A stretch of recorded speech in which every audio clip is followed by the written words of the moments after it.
Now, hopefully nobody thinks this is a whole lot of terms, because when I open up a saying, there has never, in fact, I don't think I've ever attempted to teach a history lesson that is more relevant to what's going on in the world right this minute than this one.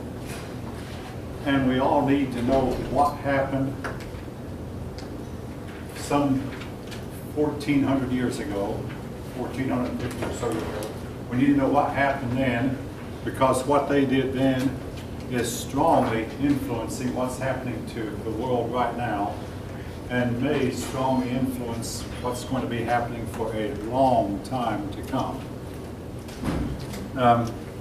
Yeah, these are terms that we all need to know, because unlike other history lessons, these terms you will be hearing about on the news, on TV, seeing on the internet. All right, let me pause. Anybody have any questions? Comments? Okay. Chapter 7, on those of you following along in the book, I'm looking at page 183. Ferment in the Middle East, the rise of Islam.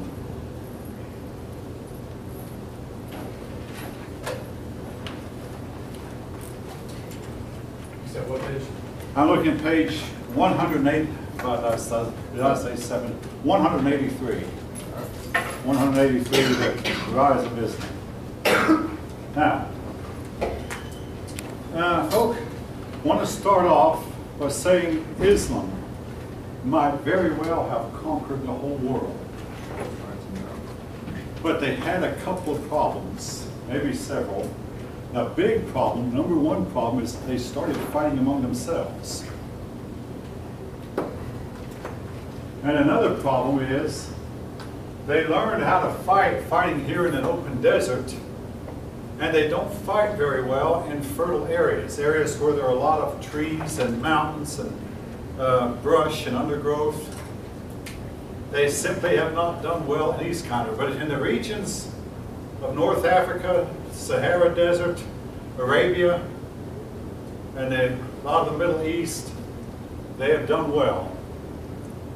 Put them in a region that has a lot of trees, they have not done well. All right. The story of Islam begins with the Prophet Muhammad, and it begins in Arabia. Now, if you look on a map of the Middle East, Arabia is like a huge, huge geographical term. That's really what it is, mostly a geographical term. The people who lived there for centuries were mostly Bedouins. I believe I may have introduced you to that term before. The word Bedouin means,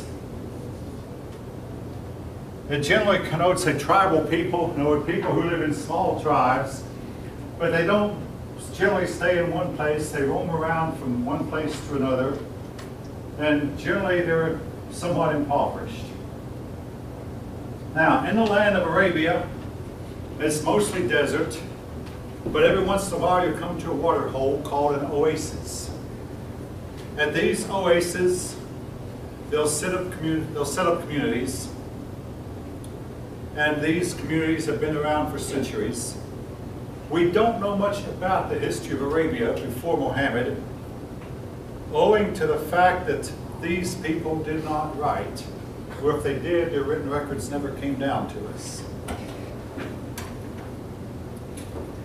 So, what about their Bible or their holy book? Thank you. I can write that down too. Thank you.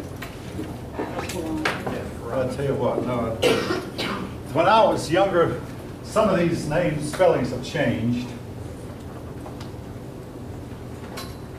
For instance, we used to call them M-O-S-L-E-M-S. Now it's M-U-S-L-I-M.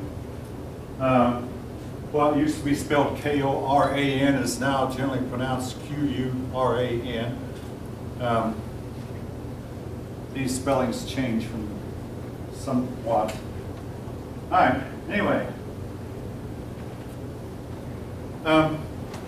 What we know about these people comes mostly from sources of outsiders who visited them. The Romans had conquered them and considered Arabia to be part of their empire, but there wasn't a whole lot of taxes to collect from this region, and the Romans did not seem to concern themselves with it too much, or if they did, we don't have a record on it. What we know about these people, though, is they appear to have been polytheistic, worshiping many gods, and they appear to have oftentimes raided other people's property. Excuse me. Raided other people's property in little wars we might call today, that they call jihads. And they would just sneak across the desert, conduct a quick raid, steal what they could, and then disappear. The center of their religion appears to have been Mecca. Mecca had a black stone, which they said fell down from heaven. We're not allowed to examine that stone closely, but it was probably a meteorite. And around this meteorite were 360 idols, one for each day of the year. Now you might say, hey, there are 365 days. It depends on which calendar you use. Some calendars only have 360 days, and every 5 years or 4 years or so add a festival month. But anyway, into this scenario now was born the Prophet Muhammad.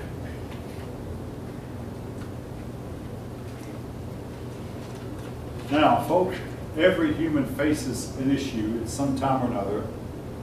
You grow up in your parents' home, or even if you're, in the case of Muhammad, he was orphaned at the age of 6. Did not really grow up in his parents' home, but he was taught the values of the elders around him. And those values were that riches are evil, poverty is a blessing. A person should not strive to be rich because riches will make you evil. Now, we all have this kind of conflict. You grow up in your parents' home and you're taught to live one way. Then you get out and face the world and find that much of the world is living different from what your preconceived values are. In the case of Muhammad, this just simply tore him apart. Because what happened? There were wars going on between the Byzantine Empire, headquartered right here, and the Persian Empire. And these wars had been going on for hundreds of years. And because of the wars, the caravans wound up taking a southerly route through Arabia to escape the conflicts that were going on between this empire here and this empire here. Since the merchants were coming down into here, this meant that some people who traded became wealthy. Wealthy by trading, buying low, selling high, developing skills, knowing what to buy it, when the prices went down, when the prices went up. And all this seemed like a whole lot of greed to young Muhammad. Young Muhammad became so disturbed, I mean, and especially after he married a widow who had been the wife of a wealthy merchant.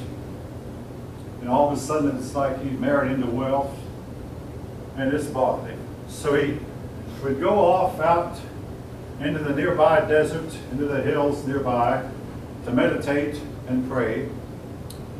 And during the course of his meditations, he claimed that the angel Gabriel appeared to him and told him what he ought to do. He came to believe. Now he had studied Christianity and studied Judaism, and I have heard that he went to a Christian priest. The Christian priest laughed at him. He went to a Jewish rabbi. The Jewish rabbi laughed at him. But he came to believe that these that Moses and Jesus had only received part of the revelation, but he, Muhammad, had received the rest of it. That he really knew what the will of Allah was, that he really knew what should be done, and that it was his duty to start doing it. So after a time, he began preaching his doctrine to Mecca. The Meccans rejected him. So he fled from Mecca to Medina. Medina again, pardon me, Medina is actually right here, not on the coastline. But he fled several miles to the north, and this flight is known as the Hijra. Again, your book, I believe, gives two pronunciations of that term.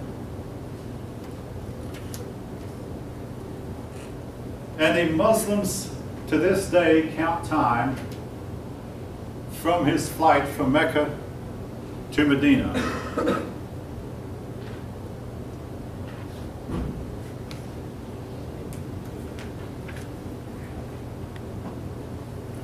What made him think that the prophets that came before him were wrong, such as Abraham or Moses and Jesus?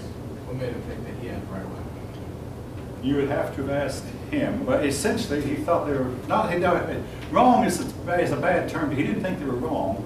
He thought that they had gotten so much revelation, and that he had gotten the rest of it. In other words, Allah was revealing his message to a little bit at a time, a little bit here, a little bit there, and but he, Muhammad, received the last of it. So it wasn't that Moses and Jesus were They only got part. They only got part. Right? They only got part. He had received the rest of it. Anyway, they count time from this flight, known as the Hijra. Now, even Jesus himself said a prophet has honor outside of his own country, but never has honor among his own people. In the case of Muhammad, when he came here to this town of Medina, the people of Medina accepted his message, believed it. So once Muhammad had set up an army of his followers who believed his message, he went back to Mecca and converted the people of Mecca at sword point. He looked around at Mecca and saw the idols and said, hey, there's really only one God, so he wanted to pick. Now again, I've got to be careful how I say this, folks, but I've heard that he decided to pick one of the 360 gods who were encircling the Kaaba. And he smashed all the others but picked one, and the one he picked was Allah. And he told his followers, Allah is God, he's the only God. And the other ones were destroyed. Now, again, if any of you want to dispute that or correct me on that, you're welcome to. I've said my piece. There are varying stories as to how this came about.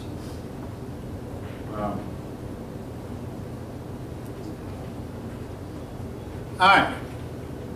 He began to teach his followers his revelation, and eventually these revelations were written down in a book called the Quran. Again, there's some controversy about that. Some say that the Quran was written correctly the first time. I mean, that's standard Islamic view.